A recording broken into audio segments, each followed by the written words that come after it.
Tuhan bersamamu dan bersama rohmu. Inilah Injil suci menurut Matius. Dimuliakanlah Tuhan. Sekali peristiwa, datanglah kepada Yesus seorang kepala rumah ibadat. Ia menyembah Dia dan berkata, "Anakku perempuan baru saja meninggal, tetapi datanglah, letakkanlah tanganmu atasnya, maka ia akan hidup." Lalu Yesus pun bangun dan bersama murid-muridnya mengikuti orang itu. Pada waktu itu seorang wanita yang sudah 12 tahun lamanya menderita pendarahan, maju mendekati Yesus dari belakang dan menjamah jumbai jubahnya. Karena katanya dalam hati, "Asal kujamah saja jubahnya, aku akan sembuh." Tetapi Yesus berpaling dan memandang dia serta berkata, "Teguhkanlah hatimu. Hai anakku, imanmu telah menyelamatkan dikau." Maka sejak saat itu juga sembuhlah wanita itu. Ketika Yesus tiba di rumah kepala rumah ibadat itu dan melihat peniup-peniup seruling serta banyak orang yang ribut, berkatalah Ia, "Pergilah, karena anak ini tidak mati tetapi tidur." Tetapi mereka menertawakan Dia. Setelah orang banyak itu diusir, Yesus masuk. Dipegangnya tangan si anak, lalu bangkitlah anak itu. Maka tersiarlah kabar tentang hal itu ke seluruh daerah.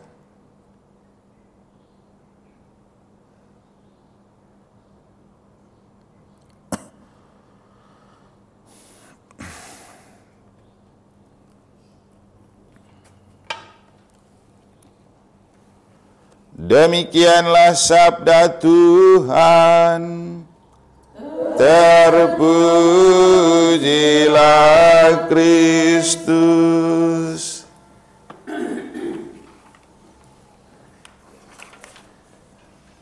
Pergilah, karena anak itu tidak mati tetapi tidur. Para suster yang terkasih,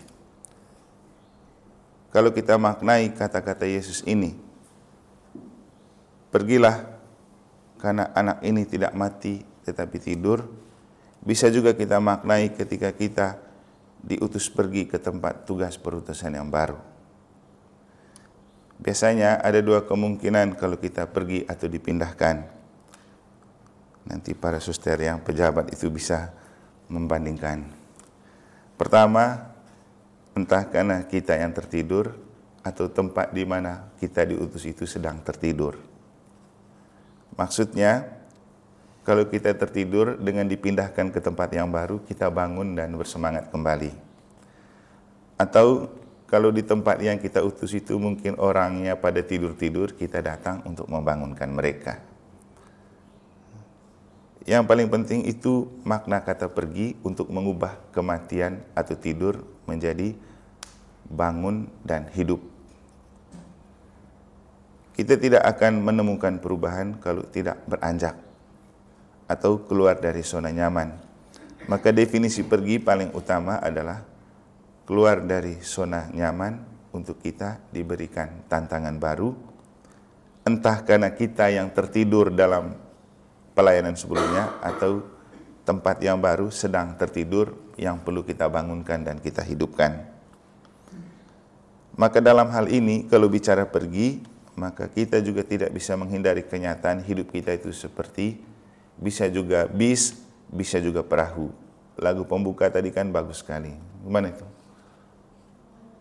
Itu lagu yang membuat Suster Kalista harus bertanya, kemana perahu saya ini berlayar? Memang jelas tempatnya. Tapi ketika kita bicara perahu, saya pernah berkhotbah tentang perahu ini beberapa hari lalu kan, bahwa hidup kita itu seperti perahu, pelayaran kehidupan. Dan ada waktunya di mana perahu kita berlayar aman dan tentram, tapi ada waktunya perahu kita diterpa badai atau angin ribut. ketika perahu panggilan dan pelayanan kita sedang nyaman-nyaman, pasti kita aman-aman saja. Tapi kalau diterpa, apa yang harus kita lakukan? Jadi resiko dari bepergian itu ada. Kalau kita pergi dengan udara, resikonya 100% hidup, 100% mati. Kalau pesawatnya selamat, kita hidup 100%. Kalau pesawat jatuh, kita mati 100%. Kalau kita pergi lewat darat juga ada resiko. Belum tentu bisnya nyaman perjalanannya, bisa terjadi kecelakaan.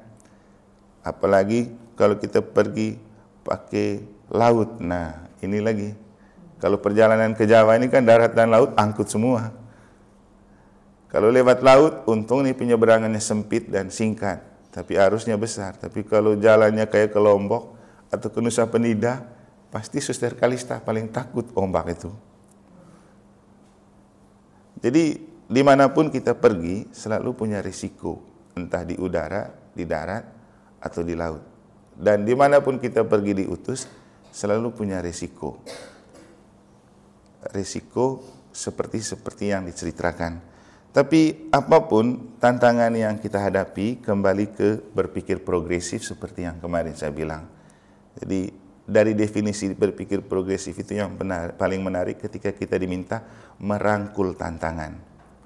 Karena apapun badai dan angin yang menerpa perahu panggilan dan perutusan kita tidak bisa mengelak, kita tidak bisa menghindar. Tapi yang bisa kita buat adalah mendekatkan diri kepada Yesus, mencari penopang pada Yesus. Dan saya pikir inilah yang dialami oleh seorang penjaga rumah ibadat yang dikisahkan dalam Injil. Perahu kehidupannya sedang retak ketika anaknya sakit dan bahkan mati. Tapi justru dalam keretakan perahu kehidupan, dia datang mencari Yesus, meminta kepada Yesus supaya Yesus datang mampir ke rumahnya. Dan menariknya, Yesus itu tidak terlalu banyak cari alasan. Langsung saja ia pergi. Jadi anakku perempuan baru saja meninggal, tetapi datanglah, letakkanlah tanganmu atasnya, maka ia akan hidup. Bukan tidur lagi ini, meninggal. Jadi mencari perlindungan pada Yesus, itulah kekuatan utama untuk menjaga perahu panggilan dan perutusan kita tetap nyaman dan aman walau ada dalam ancaman terpaan badai dan apapun bentuk gelora dan gelombang kehidupan dalam pelayanan. Sama juga dengan seorang perempuan yang mengalami sakit pendarahan, yang merasa bahwa asal menyentuh jubah Yesus saja, ia selamat. Nah, kita ini punya jubah. Beberapa kali saya berkhotbah tentang makna jubah, terutama ketika Elia melemparkan jubah kepada Elisa. Dan ketika jubah yang sama dipakai oleh Elia dan Elisa untuk menyeberangi sungai Yordan dan sungainya kering. Jadi kekuatan jubah. Kita memang manusia yang lemah dan rapuh, punya kelemahan, tetapi jubahlah yang melengkapi dan melingkupi kelemahan dan kerapuhan kita. Mungkin inilah makna dari ketika kemarin kita merefleksikan apa artinya kita perlu bangga dengan kelemahan, karena kita punya jubah. Kita ini potongan-potongan kayak gini, secara manusiawi kita tidak tampak istimewa dan tidak apa-apanya. Tapi kalau kita sudah pakai jubah, sudah lain kelihatan dan tampaknya kan. Ya, tidak tahu kalau para suster. Kalau saya begitu sih. Kemarin ikut misa konselebran penutupan kemas kami di Palasari. Begitu masuk di pintu masuk gereja, kan banyak anak-anak sekamis itu. Kita kan barisan yang dekat dengan Bapak Uskup. Begitu mereka toleh ke saya, tiba-tiba ada yang komentar gini, ada paus. Kaget saya. Terus kemudian dia bilang, Romo bule ya ini. Kan masih perarakan. Jadi saya dengar betul mereka ngomong setelah mereka toleh. Tentu ini penampakan yang berbeda setelah kita pakai jubah. Dan memang seringkali kita itu tampak lebih shining brightly, tampak istimewa ketika kita mengenakan jubah. Jadi kekuatan jubah itu membantu kita supaya walaupun perahu kita digoncang dan digoyangkan, tapi kita ingat kembali. Sama juga ketika panggilan kita goncang dan goyah, hal yang paling penting untuk kita ingat, saat pertama kita menggebu-gebu ingin terima jubah kan, itu semangat sekali. Doanya juga sampai lutut bengkok dan lutut luka. Tidak apa-apa, yang penting cepat terima jubah. Tapi yang dimaksudkan itu kekuatan rohani dan kekuatan spiritual yang ada di dalam diri kita. Jadi akhirnya para suster, kita pergi untuk membangunkan atau membangkitkan yang sedang tertidur, atau juga membangunkan dan membangkitkan diri kita yang mungkin sedang tertidur. Karena kita ini jujur, kalau sudah ada di zona nyaman, kita pasti sering tertidur. Karena sudah saking nyamannya, kita lupa berdoa, lupa berjuang. Tapi kalau kita dihadapkan dengan tantangan, waktu itu baru mata kita melek. Jadi kalau kita sedang ditantang, pasti kita susah tidur, kita pasti berpikir. Nah, teruslah berpikir progresif sambil percaya pada Deus Providebit. Semoga Tuhan memberkati.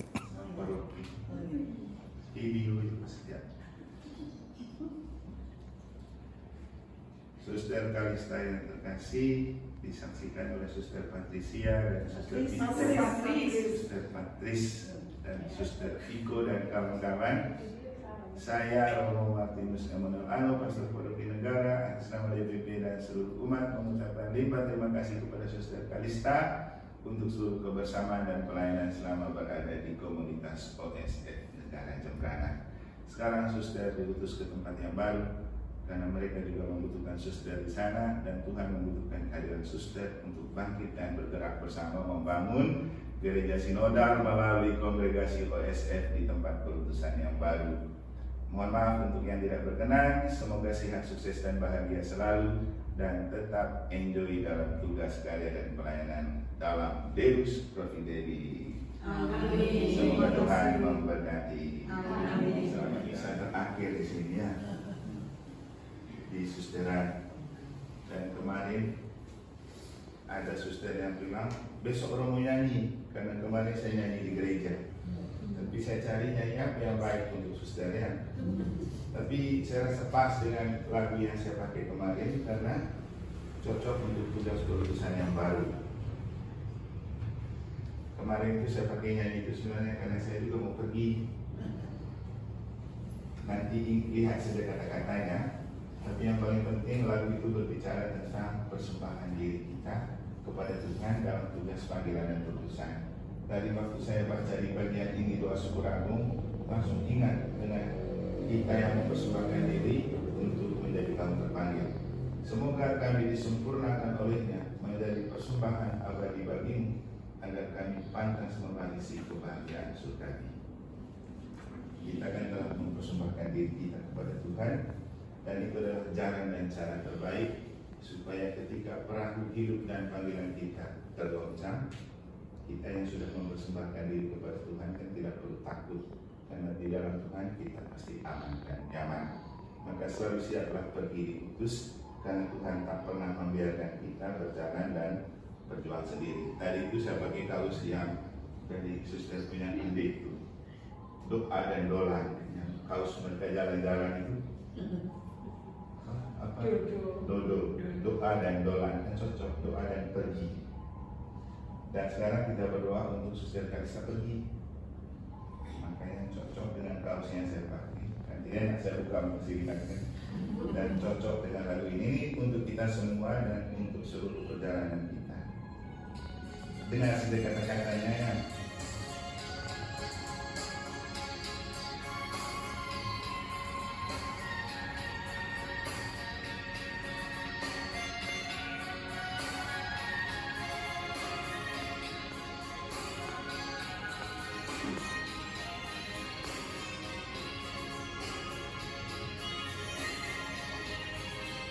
Apakah yang dapat diberi sebagai persembahan yang baik dan yang berkenan kepadamu di dalam hidup ini? Ku sadari sungguh kasih-Mu